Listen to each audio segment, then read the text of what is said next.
నన్ను ఘనపరచు వారిని నేను ఘనపరచేదను. మనందరం ఘనంగా ఉండాలి, అది కోరిక ఆయనకి. ఏ బలహీనత, జ్ఞానం విషయంలో నువ్వు బలహీనుడువా, బలహీనురాలువా? నీకు కావలసిన విషయాలన్నిటా కావలసిన జ్ఞానం ఇవ్వటానికి ఆయన బలవంతుడు. కుటుంబాన్ని నడపడానికైనా, సమాజాన్ని నడపడానికైనా, సంఘాన్ని నడపడానికైనా, అసాధ్యమైనవి సాధించడానికైనా, దేనైనా గెలవడానికైనా కావలసిన జ్ఞాన బలం ఒకవేళ నీ దగ్గర లేకపోతే, నువ్వు ఆయన ఆశ్రయించగలిగితే ఆయన తన జ్ఞానము నీకు ఇచ్చి నిన్ను నడిపించగలుగుతాడు. ఈ మాట నేను చెప్పానా? యాకోబు రాసిన పత్రిక 1వ అధ్యాయము 5-6 వచనాలు చూడు, ఇలా ఉంది. నీ జ్ఞాన బలం కొదువుగా ఉంటే ఆ జ్ఞానం దేవుడే ఇస్తాడు ఆయన అడిగితే. మీలో ఎవరికైనాను జ్ఞానము కొదువుగా ఉన్న ఎడల అదుగో అతడు దేవుని అడుగువలెను, అడుగో, అప్పుడు అది అతనికి అనుగ్రహింపబడు. ఈ కుటుంబాన్ని ఎలా రొటేట్ చేయాలో నాకు అర్థం కావటల్లా, ఈ జీవితాన్ని ఎలా నడిపించాలో నాకు అర్థం కావటల్లా, ఈ సంఘాన్ని ఎలాగ ముందుకు తీసుకెళ్లాలో నాకు అర్థం కావటల్లా, ఈ లోకస్తుని ఎలా నీ వైపు తిప్పాలో నాకు అర్థం కావటల్లా, ఈ సమాజాన్ని ఎలా నీ వైపు తిప్పాలో నాకు అర్థం కావటల్లా. నా జ్ఞానము లేదు, జ్ఞానమి అయ్యా. నీ చిత్తము నెరవేర్చడానికి, నీ సంతోషాన్ని వెతకడానికి నాకు జ్ఞానం సరిపోవటల్లా. నా జ్ఞానమి అయ్యా. ఎందుకు జ్ఞానం? నీ చిత్తం నెరవేర్చడానికి, నీ సంతోషాన్ని వెతకడానికి, నీకు ఇష్టముగా బ్రతకడానికి. నాకంత జ్ఞానబలం లేదు ప్రభువా, బుక్ అవుతున్నాను. దయచేసి నా జ్ఞానం ఇవ్వా, బయటపడటానికి జ్ఞానం ఇవ్వవా, తప్పించుకోవటానికి జ్ఞానం ఇవ్వవా, తెలివినివ్వవా. నువ్వు ఏ విషయంలో అడుగుతావు? ఆత్మ సంబంధమైన విషయాలైనా, భౌతిక సంబంధమైన విషయాల్లో అయినా సరే ఆయనే జ్ఞానం ఇస్తాడు.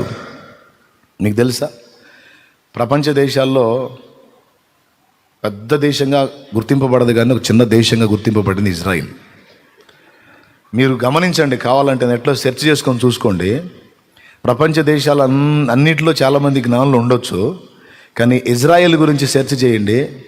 అన్యులు సైతం వాళ్ళ గురించి ఎంత ఘనంగా మాట్లాడతారో చూడండి. మనమంటే బైబిల్ ఎరిగిన వాళ్ళం కాబట్టి వాళ్ళ గురించి గొప్పగా చెప్పుకుంటున్నాం, కానీ బైబిల్ని ఎరగనటువంటి అన్యజనులు వాళ్ళ ఐడియాలజీ గురించి ఎంత పొగిడి మాట్లాడతారో చూడండి, మీరు సెర్చ్ చేయండి. మైండ్ బ్లోయింగ్ అనమాట. ఎంత జ్ఞానమో! అంత జ్ఞానం ఎలా వచ్చింది వాళ్ళకి అంటే అది దేవుని చేతనే అనుగ్రహించబడింది. ఈరోజు మనం వాడుతున్నటువంటి వస్తు సామాగ్రి మొత్తం చాలా వరకు యేసు ప్రభువుని నమ్మిన బిడ్డలు కనిపెట్టినాయే. మన చొక్కాయికున్న బొత్తం దగ్గర నుంచి, ఇది కుట్టిన మిషన్ దాకా, నేను పట్టిన మైకు దగ్గర నుంచి పెట్టిన కళ్ళజోడు దాకా అన్నీ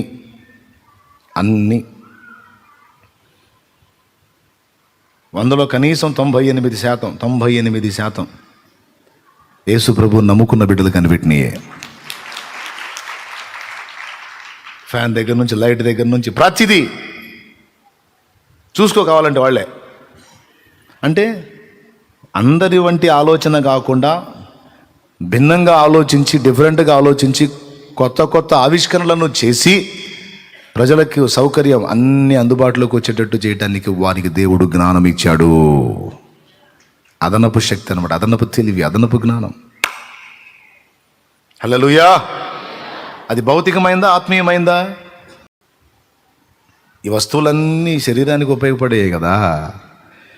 కాబట్టి ఆ విషయాల్లో కూడా వాళ్ళకంత ఐడియాలజీ ఎవరి ద్వారా వచ్చింది?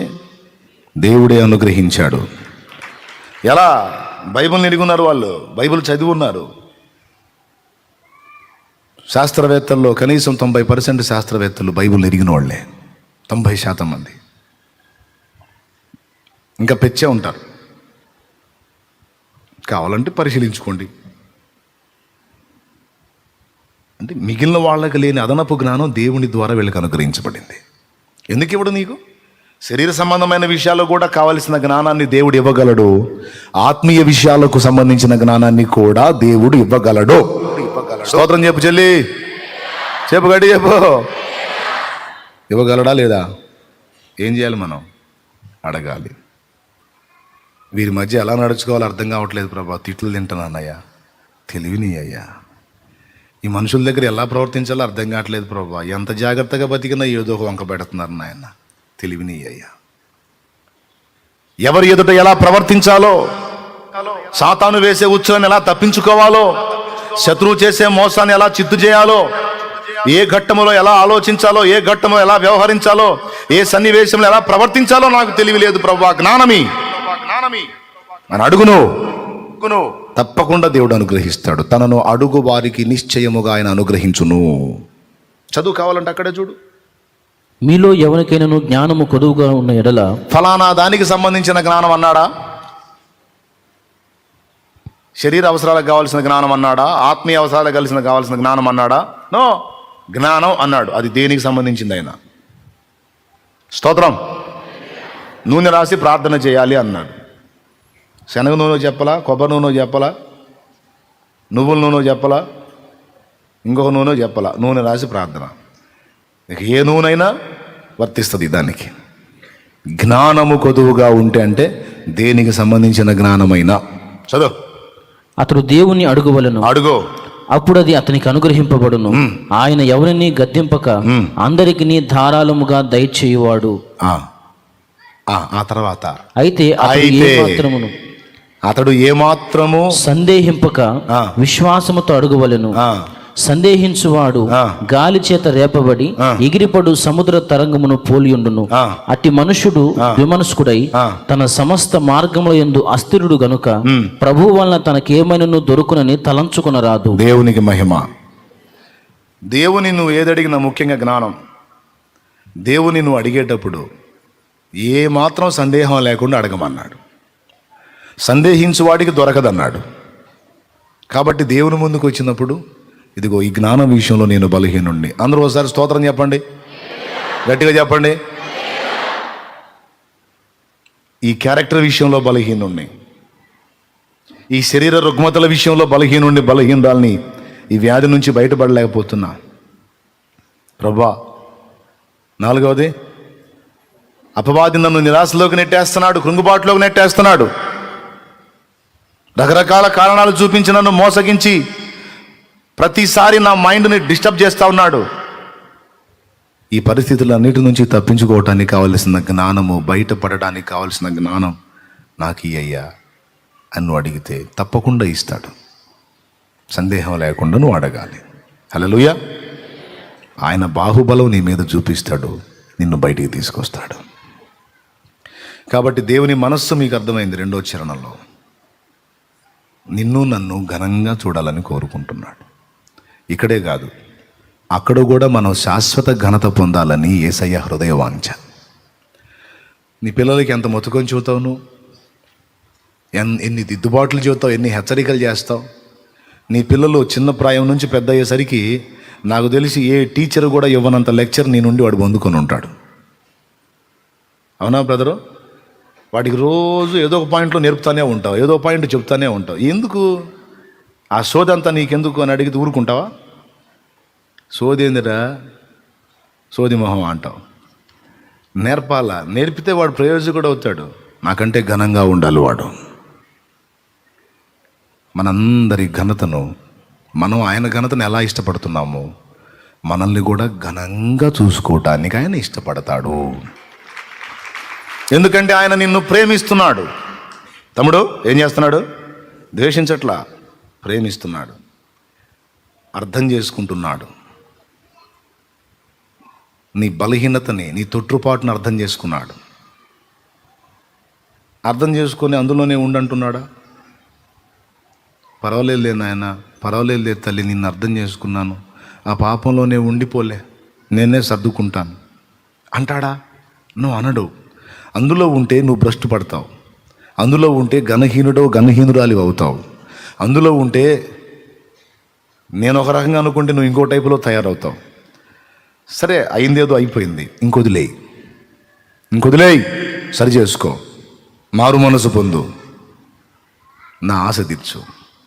ఎవ్వడు నిన్ను ఆక్షేపించడానికి వీలు లేకుండా నువ్వు ఘనంగా ఉండాలి, నువ్వు ఘనంగా ఉండాలి. ఎంత ప్రియమైన కొడుకైనా నలుగురు చేత ఊపించుకుంటుంటే మనం ఏమైనా ఆనందపడతామా? బ్లంట్గా చెబుతున్నా. బజార్లో నలుగురు కలిసి వాడి పేరైతే చచ్చి అంటున్నారు అనుకో, ఎంత ముద్దులు కొడుకైనా మనకు సిరాకేసిద్దా లేదా? ఇక మనం ఆగలేం, బుద్ధి చెబుతానే ఉంటాం. యేసయ్య కూడా అంతే. నిన్ను నలుగురు మెచ్చుకుంటుంటే నిన్ను నలుగురు మెచ్చుకుంటుంటే నీ వాళ్ళు సంతోషిస్తారో లేదో తెలియదు, నీ మనసు సంతోషించిద్దో లేదో తెలియదు, నీ చుట్టాలు నీ బంధువులు సంతోషిస్తారో లేదో తెలియదు, కానీ యేసయ్య మాత్రం ఖచ్చితంగా హ్యాపీ ఫీల్ అవుతాడు, ఖచ్చితంగా సంతోషిస్తాడు. అసలు అదే కోరుకుంటున్నాడు ఆయన. అందుకు ఇంత మొత్తుకొని నీకు హెచ్చరికలు చేసేది, అదొద్దురా ఇదొద్దురా, అట్టుండొద్దు ఇట్టుండొద్దు, అది వద్దు, నీకు అది దరిద్రం, వదిలేసే, అయింది అయిపోయింది, సరి చేసుకో అని ఇంతసేటు మొత్తుకునేది ఎందుకంటే ఇహమందును పరమందును కూడా ఆయన బిడ్డగా నువ్వు ఘనపరచబడుతుంటే అది చూసి సంతోషిస్తాడు ఆయన. విశ్వానికే రాజు ఆయన. స్టెఫను హతసాక్షి ప్రభు దగ్గరికి వెళ్తా ఉంటే స్టెఫన్ని స్వాగతించడానికి ప్రభువే లేచి నిలబడ్డాడు.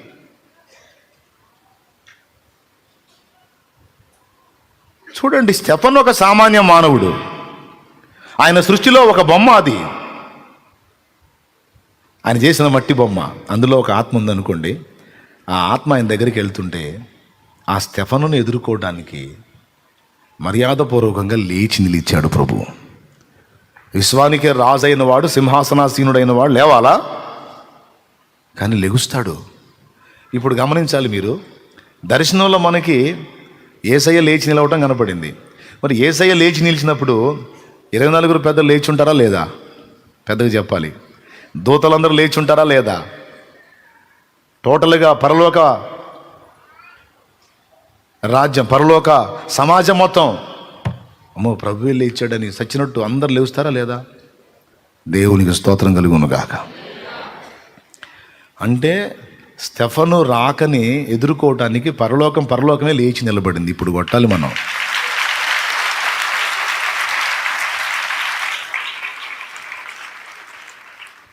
ఎంత ఘనపరచని అపేక్షిస్తాడో చూడు, ఎంత ఘనపరచని అపేక్షిస్తాడో చూడు, ఎంత ఆశపడతాడో చూడు. అది ఆయన మనసు. మీకు అర్థమైతే ఆయన సంతోషాన్ని నిజంగా నువ్వు వెతికితే నువ్వు జాగ్రత్తగా నడుచుకుంటావు. ఎందుకు? నువ్వు దూషణ పాలైతే ఆయన బాధపడతాడు. నువ్వు సత్ప్రవర్తన కలిగి సత్క్రియల చేత దేవుని మయంపరుస్తూ ఉంటే నీ సత్క్రియలు చూచి బా ఎంత మంచిగా నడుచుకుంటున్నారు యేసయ్య పిల్లలు అంటుంటే ఎంత మురిసిపోతాడు. ఈ అబ్బాయి ఈ ఫలానాళ్ళ అబ్బాయి అంటగా, అరే బాగా వచ్చాడే, భలే తయారయ్యాడే, భలే చేశాడే, అసలు ఫలానాళ్ళ అబ్బాయి అంటగా.